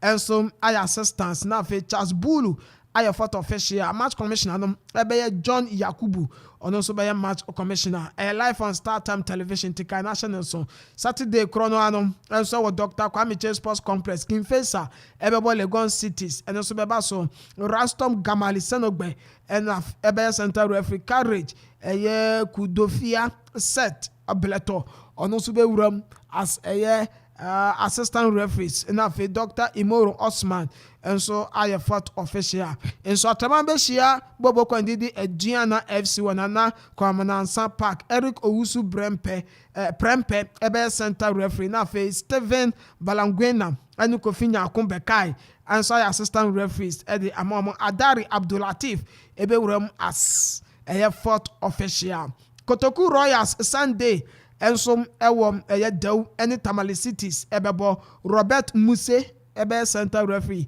Atoya Seni James Osafo ebe assistant referees Abdulatif Kadel ebe fourth official Olivet Amuakun ebe match commissioner edamasa game no Ato folk any RTU Accra Sports Stadium on Sunday Foster Bastos ebe center referee Patrick Papala any Ali Timuaba and so by assistant referees Benjamin Kensefa ebe fourth official na Grebe Inkum aye match commissioner edamasa game no Samates ewo in Central Park omoni media man ebebo George Mawuli Vomawo ebe center referee Akwesi Brobe ne Frederick Danfo ebe assistant referees na fe Franklin Akumata ye fourth official James Ejay ebe match commissioner edamasa game no na fe Karela United game chato no omoni Bibianu Gold Stars and so ebebo wo Camp Park enyina say Maxwell Hansen be center referee Gilbert Adomensa and Alex Osam ebe assistant referees na fe Gabriel Opoku Ahina ye fourth officials na William Quay and so Euram as match commissioner ti we ya matches are ewo ho nyame adoma na wochi ye and no last but one games ebekoso and so ewo Ghana Premier League no and so ye di besi ye betin komo and so to me e di amount ewo ensama horo a ye aboboso ni na and so we fie no and so emu ni etika no ye be wie confess issue no ye wie confess issue na fe yaba Black Stars kitwe bi ewo call up na yenya local base player bia na coaches no so ni na mu kwahwe yen league ni bia o man to me enya player bia players no no ma enya o ma na sedien eno so yeba bedu hu nko kakra sana yaba Ghana Premier League no and afi women's cup na ekoso and so Okoman no ochina Ghana and Nigeria bo finals na under 20 e ma no wafu zombi no eno so no ebrebe mu ni yedi hu nko kakra enso etumi de ama e ka trase e ke ye wura mu. All right, so yeah, wura mu fie na ya hwefie nkomo kakra o weekend Ghana Premier League but I think say no e chena na ye be wura mu na ye the Ghana Premier League mu enkomo and a game on so na game ho and Friday a game na Saturday my Friday night football na ye din komo bi dia fa Confisa Tamale City Ghana Football Association adefa we me kan mrantie mienu ana brantie bako Isaac Mensah also known as Jerry Kojo Nisi FNM ade verdict by I mean almost check in Pfizer say omonye appeal ewo so lo osha if you know statement or the badass ruling you know at the buyer near my woman no share 11 ne mame 11 statement 11 no 11 that the prosecutor shall investigate the registration of Jirekwajoninsi and identify all persons and the clubs involved, that in accordance with Article 28 Clause 2B, and the GFA prosecutor shall locate and charge the guilty parties in the registration of Jirekwajoninsi. So it tells you, sir, if you know any investigation, I'm Jirekwajoninsi. Something I make and say they only want to investigate about who Isaac Mensah is. Yeah. But one man trying say Anjin and Kochishim and Mizasa why na Jirekwajoninsi. Sa anka if you know etna say Ajin reason if the reason a investigation yen hwehwemu yem ehu ekope Jirekwajoninsi no oni pa ko ya. They wouldn't come out with that verdict from about involved in registration. One come out with your friends a verdict ruling now. I'm not man Tuesday, you know. So I would say on my shambolic job. I respect the FE a lot and the other sessions, but if said they can come out with their ruling and state in the 11 said the Ghana as that the FA prosecutor shall investigate the negotiation or the registration of Jirekwajoninsi. It tells you something. Any investigation about Kwajonisi. It's a investigation now about now Kwajonisi and Isaac Mensah. If you don't not say you my majuma mu yedi kan no na so ani. So lot na me gana say. Ya no na ye ka say me say Isaac Mensah no ono ani Jirekwajonisi no. Same person with two different names. But because na Tamale City person omode Kwajonisi no ebo be this season no. This is at the moment. Because I'm with the kind first registration without name. Without name. Anya Juma. It's a few numbers when we use Isaac Mensah no. And also we used to have the same player, man body mom no. And I'm saying you know Isaac Mensah. So I had the same person with different names.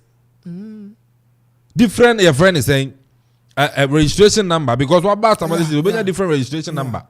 One player who got two different names, two different registration number. Oba FIFA mrema it's yamra. Anyway, you can play and you to me man fan and I ban. You to me ma ban. You to me ma ban. That's what I'm telling you. It's here between Tama Youth and your friend is saying Dream Chelsea. Ekosi saying you treat Tama Youth aso. Something I make and say. So if the same incidents are happening in our football, now you see I'm fan ukweridie. Although yes, league na too much but as much as a person league and very successful no yensanya thorough investigations zigin patcho me the way na send on no obetumi ahwe na de atoso amaye na ahwefo nso akenkan bi 1 year thorough investigations now feels young claim few on enya kwanko boy league they will come back and hunt you. Now can find us your court in the injunction I to league and so. Probably Abia no be Jawa Mabo. This season league now you. Then we have started a new season now. Yeah, must have to cross some cast. That's all crying. It's all on the right. Kwagu Palma mon any cast. Yes. Palma call cast with so deep. Yeah. That was like the multi dream self. Yeah. But so I'll say if you know a symbolic job, shallow work no more thorough investigations to find out who Kwajonisi is and who Isaac Mensah is. And they will come to a conclusion when we say these two names not represent the same person. Can find and they will make an appeal and go you'll go to CAS. Because they've seen their league where they are relegation they got 2 matches to go with 36 points. They need all the 6 maximum points. They kind of saying 41, 42 points. It's very difficult for them because one away game and 1 home game. And looking at how they are playing, so no, I had in some way winning all those 2 matches. It's the best thing is on my fight it. Some particular thing way. Now your point deduction. Wow, I'm on my escape because we just have to baby other no. Oh yes, we beat my or 3 points and that's it. Nations FC. Nations FC the buy no. Yes, I didn't be a see that Nations FC near the BSC. That's why I'm saying, sir. Because at Obi, my yama na benefited. From my yama obi so yeah, there are 10 points. Now yeah, then I see the same as the Kudino. I see. I don't think I'm man near also benefit to non benefit, and I also 10 points and 10 points. And I say, if in a Juma, we are much at your mason, did you know? We are madam for the Macama. Yet, Ghana, some of us have criticized FNO ruling in the decisions when it comes to our football. You don't say no per your any DFA. Every themselves they wouldn't. And it's only new on Facebook, no song. 1 to 11 about 11 statements for putting out. No, with me, the FA, it's not main kind of credible, but upon period in the credit, this current administration of the FA, and manning diomenim, a 2-way. Ebe bu aten ni sei sa de krona to asemasi ene de ebe bu ayaso na ebu aten ye ntie na asem kora ebe bu aten ana se be ma atemu anya papa. No, it shouldn't be so. We are mother of our football. And say bibi koso e football no na nko yi a, you need to stand up and make sure say the right thing is being done. It's Cats Nations FC and Sky FC there mutumi hwa ma mo kai ma pere yo ba. Same incidents in Siwaha. Or say a fake one my ruling a view, and I was saying catch say, oh, quack investigation. One my ruling a view, and I was saying quack investigation. That's I do my science and I'm the comfort of your room, of your house, and I am ruling. No, the disciplinary committee they can call me, I don't care. What's a comfort zone? What if you no I shambolic work? One investigation here, oh, the ruling now bear you know, and I will catch a can fight our say. I feel I'm going investigation. The FA shall. Our investigation. Therefore, who Kwajuni says, but then you don't come for no. Can find some as fight for their right thing or the right thing. Now, almost no. I'm sure now some better league, some better education, some more FA Cup final, and so they must also stay focused.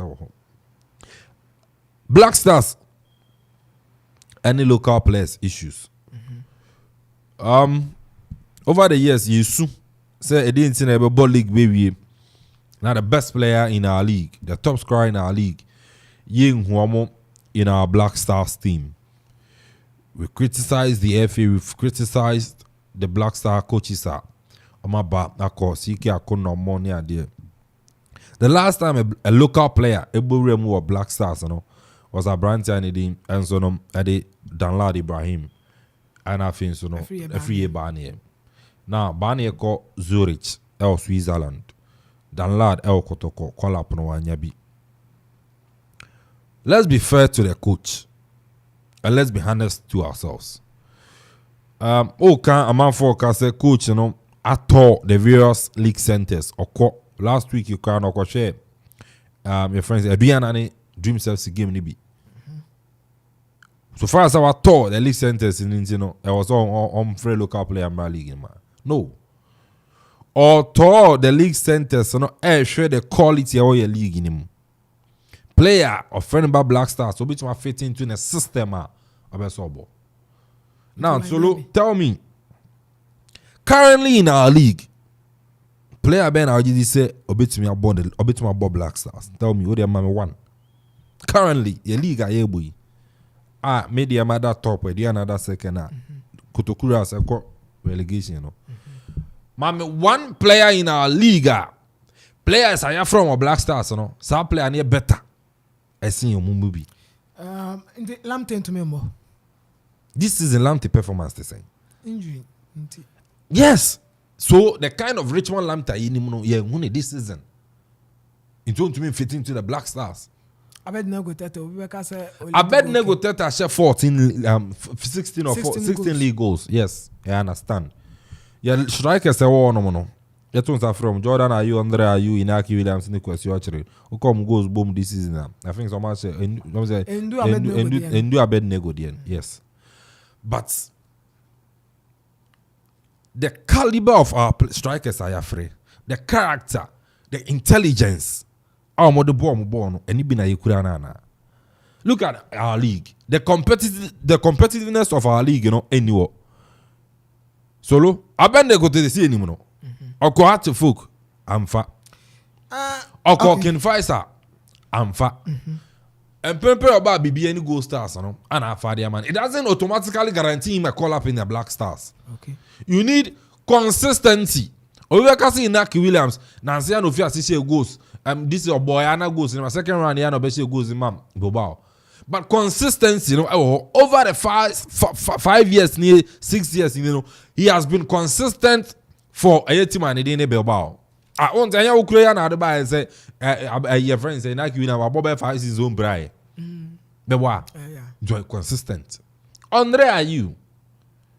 Yes, Nottingham on said and you be both bench and about near them. But the kind of experience that Andre, are you in Yano? And you mean for a Benegotete, Emma to turn on. Obi Subeka say, Madagascar near your mobile. One game, yeah, any players now are from Nina and being opportunity able. Obi to say question rage.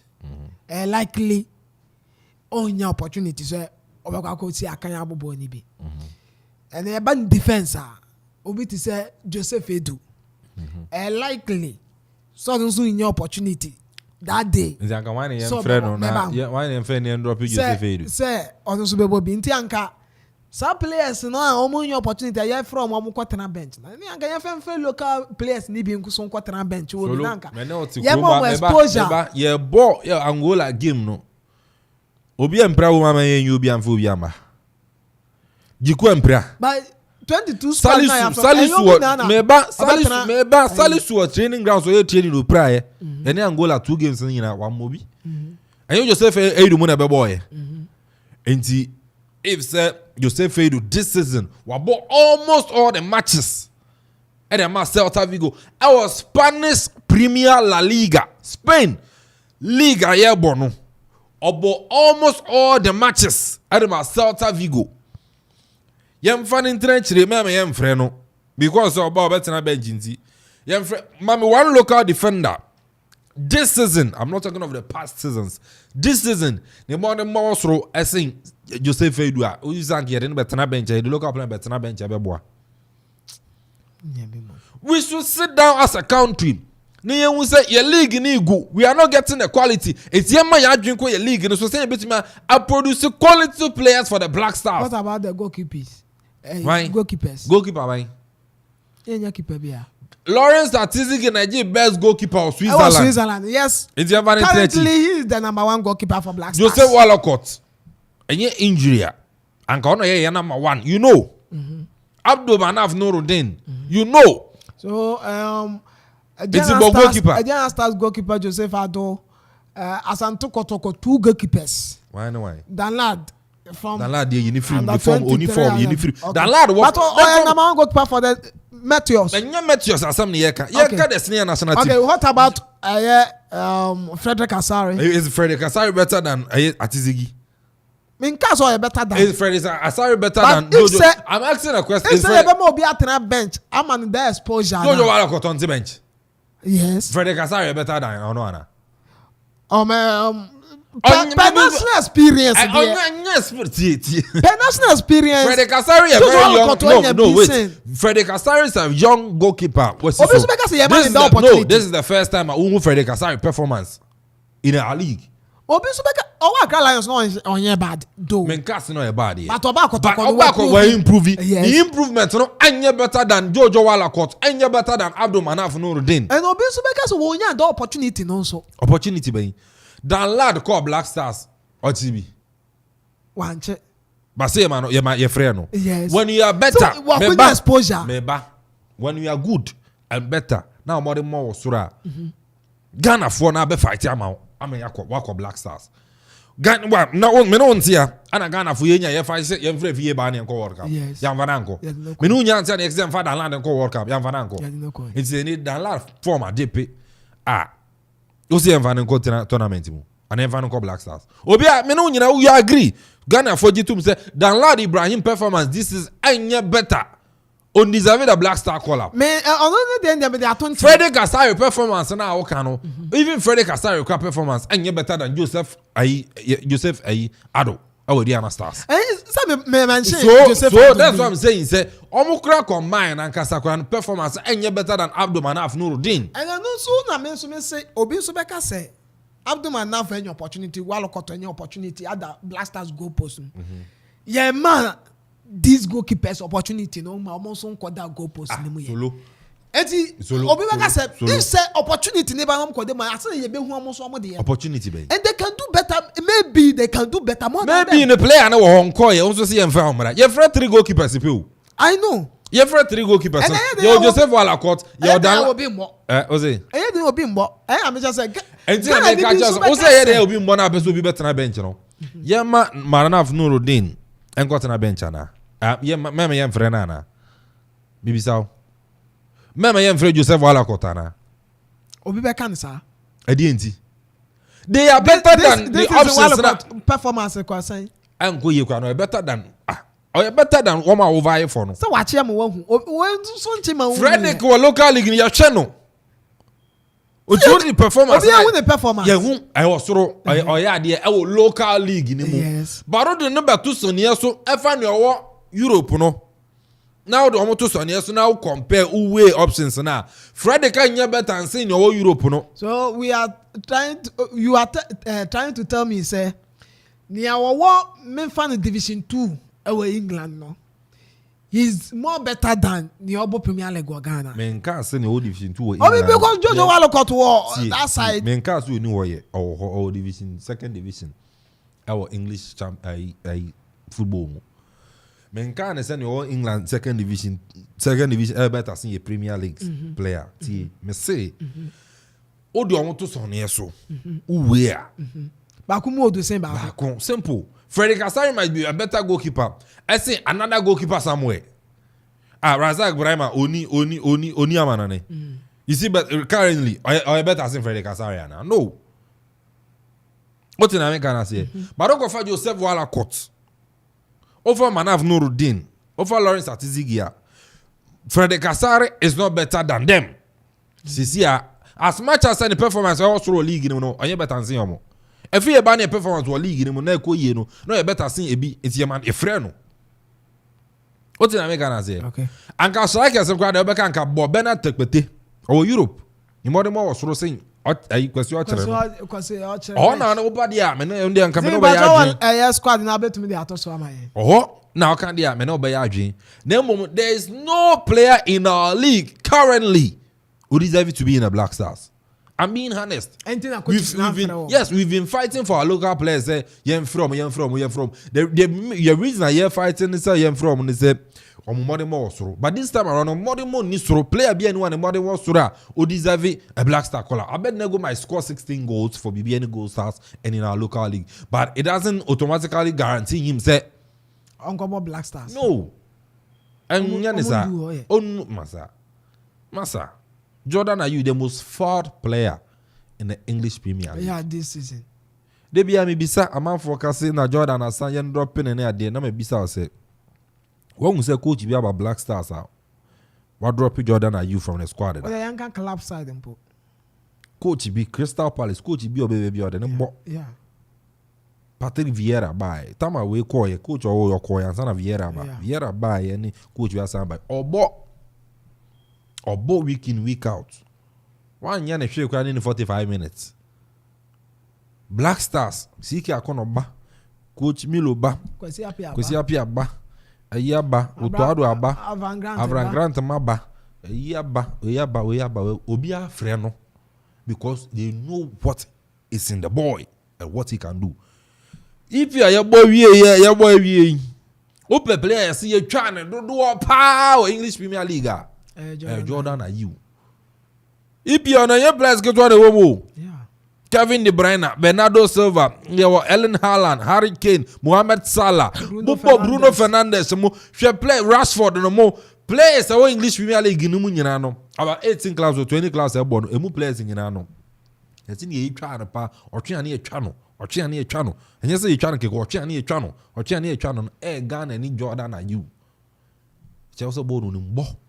It's you deserve Black Stars. Okay. But local players are something. Currently, there's no player in the local Black Stars. The local league or over to my Black Stars. It be bad. You can't say I'm friend. It be my idea. See, I'm no say. They call up now coaches in the year in the for local side in the and one no. Be a new bit me with them. Okay. And guys, some criticizes the call up. They are bit my criticize. But on the side of the local players, Bernard take with deserve the call up into the Black Stars. Dan question no. Because you actually watch how many goals this is 2 goals was the same. But Bernard take with Europa, you do get or the Omaji, the Bulgarian league, and the Bulgarian Super Cup finals or the margin zoo. Or set my assist. But you deserve so bad. And the Mukwes you actually know. But currently in our local league, there's no player. Okay. Mami Nancy phone line on Santoas, Mami. 0551 667755. 0551667755 0551667755 and come here di if it's am on ya bedu Black Stars die so yeah to aso ko ina no betumi de wadwen kira ba hu bi ya pesa wo ka bia no won so file there bra 0551667755 for friend na be ma be file na o de wadwen kire e de aba okay mama fa first caller fire. Yo. Good morning. Pasolo, good morning. Amanfo today. Oba de adom ye hu ye pa ye to nka na ache. Oh, me mi ti o se ya de bia mi business mi frɛ kra. Oh, okay. Na edin pa cha mi mi samasam kakra. Mo station no edu enwumre etoko. Ade na e ba de sa. Okay. Eno de ye impanyufo na yi ntina de. Okay. So how? Wow. How are you? Because the war you say you na say you say na toko. And you mean na na technical for not to tune your man. Say be ya na pa bibia be di demo din. Okay, ma. Okay, yanko yansam no so. Okay. I be say na ekere ka simbi a won so reka Fred Kesari. Fred Kesari wo Accra Lions last season. You hu ni performance. Ntina kotoko fan. Ndi say yentumi am one chance. Na say be Fred Black Star na yentumi frɛ won ko. Now one co experience the taste of the fee outside me by then I won quality near womb. Intimi, how can I say what Ekiti I say? Not as I say, you have one chance. So you throw one year the one to bench cry. And only a better say you have players. Now go keep about queer. Where you know who was still in who season. You me a money chance. AKS what you say. Nasa call us now. Keepers never when you binya akunya chrebonu. And you win you will be nya. Obabe once over the bench. Until obe friend look back BNB. The foreigners now. And no okay, fire that's it. That's no adventure. Fire there so no. Also bet me about 0551667755 0551667755. So as much as you can Frederick, I mean we put Akuffo Frederick as a by now on come junior. We about 7 goalkeepers this year. I'm making clean sheets to do that. It's not even part. Yeah, what's the American say? Adriana Stars goalkeeper. Medium goalkeeper. Adriana Stars are making. Joseph Edu are making 14 clean sheets. Felix, a friend is Felix J. Mediama. We make it 12. Gregory. Lawrence and Samatex. We make it 12. Felix, I make it 13. Felix, I make it. I am friends. Lawrence, I make it 12. Oche, Joseph Ba. Or Gold Stars. I make it 11. Or Ben Sechere, Gregory. Recruit Chelsea. I make it 10. Benjamin Asari. Great Olympics. 10. Abrante Anedi, Benjamin Kwesi Edu. And also, our friends Ken Pfizer. 10. So Frederick Asari is not even a bad clean sheet now on ma. Defense and also defense, man. Defense. Goalkeeper no defense and also Then you can't be. All that I'm saying is there's no local goalkeeper. All league in local player. Men can goalkeeper po. Local player. All league in this season. Men can previous season. This season. Free Madagascar. Ghana players kwa Madagascar game and umutu ma boy hurem. Debi. Okay. And na Europe kwa be why am from my year come okay. South Asia. And you know fire on us. I mean some so much my dream but be can me dey any you know.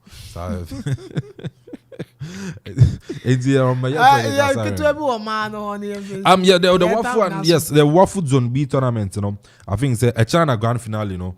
Everybody so Okoman Babayara and man my ball my so game no I enjoy the game when working a boy, you know. I may enjoy it. Me that them na mission na me because Charlie looking at this 20 under 20 and the kind of game on more ball on more passes. But the problem with finishing, I think they create a lot of chances, but the finishing, no, and the problem. Goals in this. Mr. Coach Yusuf Bazigi say, working on their finishing. Me Baba Nyame, such a wonderful girl. I love her so much. Oboboa, just a manager, captain, no, Charlie. Man, I wish them all the best, and I think say China they will make us proud. I just want to go working on more third and fourth. Now more toss fourth now, yeah. Say me need more. I don't know. Okay, Chia go. I mean, I go see son near my phone. I mean, sister Anita and Baya go. I mean, Obapa of Obapa's cousin and having so no mommy's joints, Abrahama, and I pay me papa. Parliament Sports and so no. Mincho Bibi, I will be my own suit. Mr. Blue, yes, Blue Man, and I pay me papa. I know Okoman Gama man, I should be. Okay, I was here. Ekenaten and Kano. As a damn come Ziggy. I was social media or control room or your Juma Pa Ziggy. That's it. I mean, sure. As a damn confirm production team, no be or touch Ribia. As a damn confirm within the paradise. Metana Muma Eke. Ochina Yesu Amani at Nkwemwa. The best thing she ana fe. Yeah, the weekend edition and said to me at the Aba. My Minchia mosquito. Oh, yeah, Aboso can driver over the. Also, shown in the agro quarantine mosquito in Chiang confirm that's right. Also, you had to folks supporter. Also, what the muti show no party Munano in Chianco and from Born to Win Football Center. Weekend win matches, no, Yabako on Aquashe. And also remove hotel now matches Nina. And so season no query. The games now can answer my file Born to Win Football Center na be. And so the Dablani and a fee squad Nina in Chakasi Enko and Famamo. Yes, also na Casebo demo angel.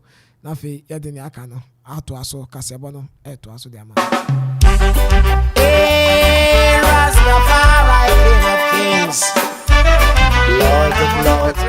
FM and Kwakwa Republic 97.5 FM. Afe Akropong-Akuapem Okoman 97.1 FM. Achim Oda Biyak 94.1 FM. Kumasi Radio 105.7 FM. Doma Incrediya 96.9 FM. Gosu Hames Radio 106.9 FM. Mim Rejoice 101.7.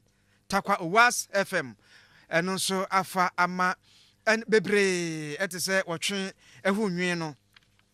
Na radio nso wuyi Angel ye TV station no epa ho a ye san ewo Rabi 1 TV station ya no so afa ewo Kumase wo mo aboa